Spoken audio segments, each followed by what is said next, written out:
আর অবশ্যই সুপ্রিম কোর্টের দিকেও আমাদের নজর রাখতেই হচ্ছে, কারণ আজ সুপ্রিম কোর্টে ফের চাকরি বাতিল মামলার শুনানি রয়েছে এবং প্রায় 26,000 চাকরি বাতিলের নির্দেশ দিয়েছিল কলকাতা হাইকোর্ট।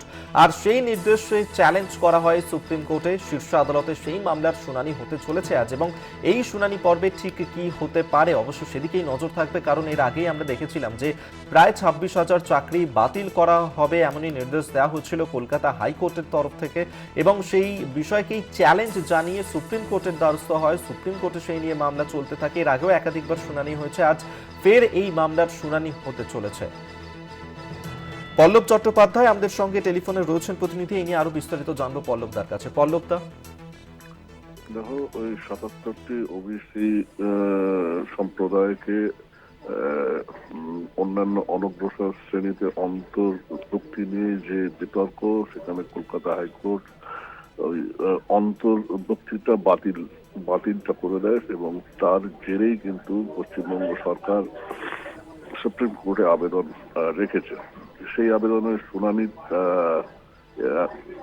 চলছে। ইতিমধ্যে কিন্তু এই সংক্রান্ত আরো একটি ব্যক্তিগত মামলা, সেটাতেও কিন্তু এই ৭৭টি সম্প্রদায়ের অন্তর্ভুক্তি বাতিল করার বিরুদ্ধে একটা আবেদন ছিল। সেটা সুপ্রিম কোর্টেরই বিচারপতি B.R. গাভাই ডিভিশন বেঞ্চ কিন্তু ইতিমধ্যে খারিজটা দিয়েছে। অর্থাৎ খারিজ করার অর্থই হচ্ছে কলকাতা হাইকোর্টের রায় সঠিক, এটা কিন্তু জানিয়েছে। কিন্তু মূল মামলাগুলি কিন্তু সুপ্রিম কোর্টের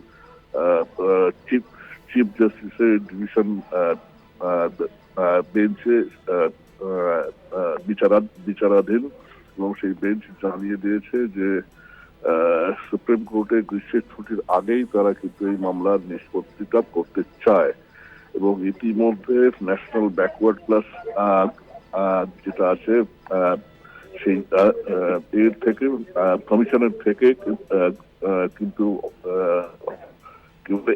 এফিডেভিট সুপ্রিম কোর্টে জমা আছে এবং সুপ্রিম কোর্ট রাজ্য সরকারের কাছ থেকে বিশেষভাবে কয়েকটি জিজ্ঞাসা রেখেছিল। সেই জিজ্ঞাসার উত্তর ইতিমধ্যে জমা হয়েছে। ফলে আজকের শুনানির দিকে বেশ অত্যন্ত ইম্পর্টেন্ট এবং সেদিকে সকলেরই নজর আছে।